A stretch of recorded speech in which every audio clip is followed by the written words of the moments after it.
នេះបងប្អូនបើវីដេអូមកគ្រាន់តែបលឹមឡើងបងប្អូនបាទថ្ងៃមិនទាន់រះស្រួលបួលផងនេះមកហើយបងប្អូនបាទ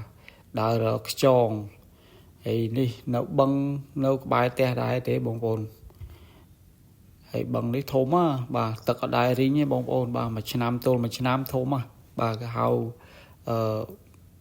បឹងរួមអញ្ចឹងណាបងប្អូនបាទរួមនៅក្នុងភូមិហ្នឹងគឺថារបស់ជាសាធារណៈក្នុងភូមិបាទនេះចូលមកហើយបាទដើរក្បែរទឹកមើលទៅនងដឹងចូលហើយបាទចូលធីមហើយបាទស្អីក៏យកដែរបងប្អូនបាទដើរក្បែរក្តាមក៏យកខ្យងក៏យកហើយនៅក្បែរហ្នឹងតគួននេះបងប្អូនបាទក្តាមមេទៀតណាបាទនេះល្អបាទក្តាមមេល្អមែនតើធំបាទចាប់មកដាក់ថង់បាទដើរមកមែនតើទៅអត់មានបំណងថាដើររយទេបងប្អូនបាទគ្រាន់តែថាដើរហាត់ប្រាណលេងបាទអញ្ចឹងក៏ដើរមកដល់កន្លែងបឹងហ្នឹងបាទចូលមកដល់ឃើញអត់មានយកអីយកមកដាក់បងប្អូនបាទឃើញថង់ក្បែរហ្នឹងយកមកដាក់ថង់យកទៅផ្ទះតែម្ដងបាទមានខ្យងមានក្តាមហើយមានតគួននៅក្បែរទឹកហ្នឹងមានសិតតែតគួនបងប្អូនបាទហើយតគួនល្អទៀតណាបាទលាស់ខ្ចីបាទតែឡៃនេះអត់សូវមានទេនៅខាងនោះជាហៀងខាងនោះបានមានតគួនច្រើនបាទហើយក្តាមខ្យងអត់មានទៅរកណាឆ្ងាយទេបងប្អូនបាទ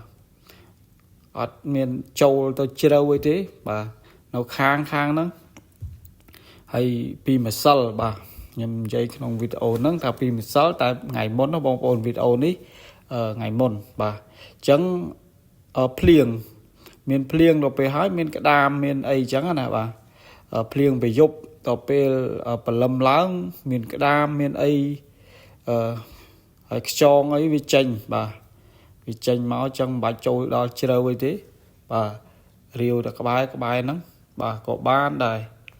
ទាំងខ្យងទាំងក្តាមបាទអញ្ចឹងបងប្អូនដូចមើលឃើញក្នុងវីដេអូអញ្ចឹងបាទនេះដៃមួយកាន់ទូរស័ព្ទដៃមួយរាវបាទដើម្បីបានវីដេអូឲ្យបងប្អូនមើលណាបាទនេះខ្យង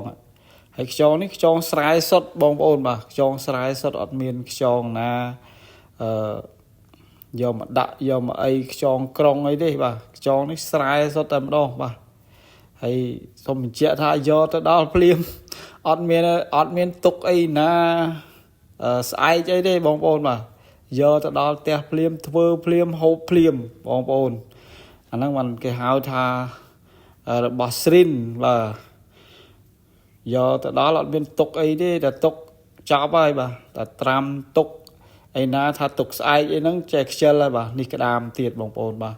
សឹកក្តាមមេបងប្អូនក្តាមធំបាទទៅពីអ្នកកូនពូជជួយកាន់ថងបាទនេះអូហើយបឹងនេះដូចបញ្ជាក់ខាងដើមហ្នឹងថាអត់ដែររីងទេបាទមួយឆ្នាំទល់មួយឆ្នាំអត់ដែររីងទេតែគ្រាន់ថាត្រីបើនិយាយពីត្រីប្រហែលជាអាចថាមិននៅច្រើនឬក៏មិននៅអីហឹកហាក់ទេដោយសារតែធម្មតារបស់រួមបងប្អូនបាទអញ្ចឹងតែងតែមានបងប្អូនយើងគាត់